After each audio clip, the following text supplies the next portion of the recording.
You wake up with the same quiet promise. Today will be different.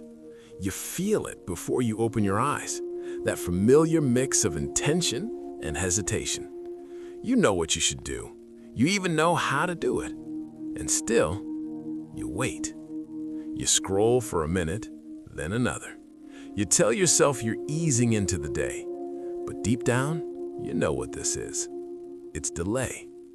You've lived this moment 100 times, standing at the edge of action, not afraid enough to quit, not disciplined enough to start. So the day moves on without you. You sit with that low-level tension in your chest, the one that never explodes, it just lingers.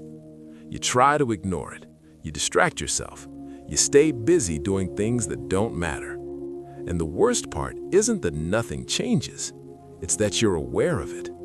You know you're capable of more. You know this isn't your limit.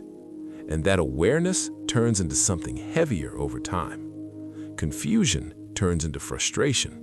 Frustration turns into quiet regret. Not loud regret, not dramatic regret, the quiet kind. The kind that shows up at night when the noise is gone, when you replay the day in your head. You didn't fail, you just didn't show up. Again. And you start wondering what's wrong with you. But listen carefully. There is nothing wrong with you. You're not lazy, you're not broken, you're not unmotivated. You're just trapped. Not by a lack of desire, but by something far more subtle. Comfort. Comfort that whispers instead of shouts. Comfort that feels harmless. Comfort that tells you there's always time later. Distraction makes it easier. Routine seals the deal. You wake up, you repeat yesterday. You call it normal. And tomorrow becomes the most dangerous word in your life. Tomorrow is where everything goes to die. Not because you don't care, but because tomorrow asks nothing of you today. You keep your self-image intact. You avoid discomfort. You delay the moment where effort is required. And slowly, almost invisibly, you start shrinking your standards. Not all at once, just enough to survive the day.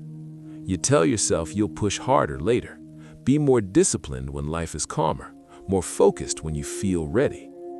But here's the truth. You never feel ready. And this is where everything changes. Because the problem was never motivation. Motivation comes and goes. It always has. The real issue is identity.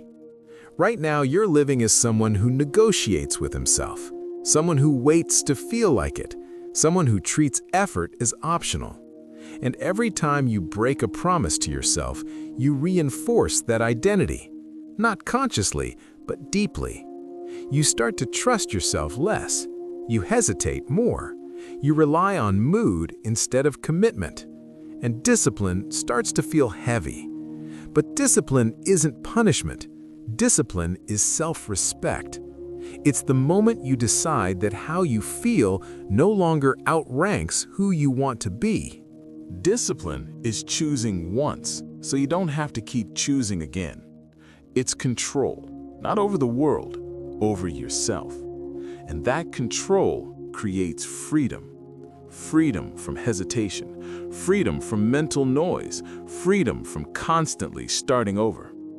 People misunderstand this.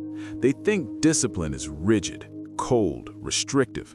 But the most disciplined people feel the most free because they're not fighting themselves all day. They don't wake up asking, should I? They already decided who they are. They act from identity, not emotion. You don't need more pressure. You don't need a new system. You don't need to become someone else overnight. You need one internal shift. Stop asking how to feel motivated. Start asking, who are you becoming? Because every small decision is a vote, not for productivity, for identity. Every time you choose comfort, you become someone who avoids discomfort. Every time you choose action, even when it's inconvenient, you become someone who can be trusted. And that trust changes everything.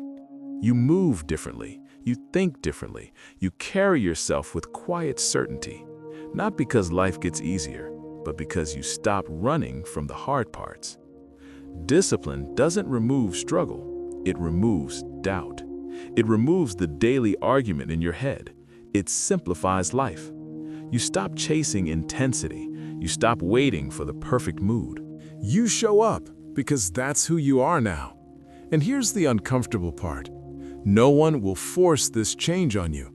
There is no deadline, no announcement, no dramatic moment where everything clicks. Just a series of ordinary moments. Moments where you either keep the promise or break it again. Most people keep waiting for a turning point, but discipline doesn't start with a breakthrough. It starts with a decision you don't feel like making. A quiet one, a boring one no one applauds.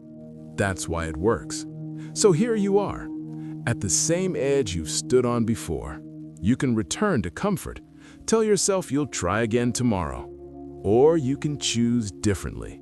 Not perfectly, not loudly, just honestly. Who are you when no one is watching?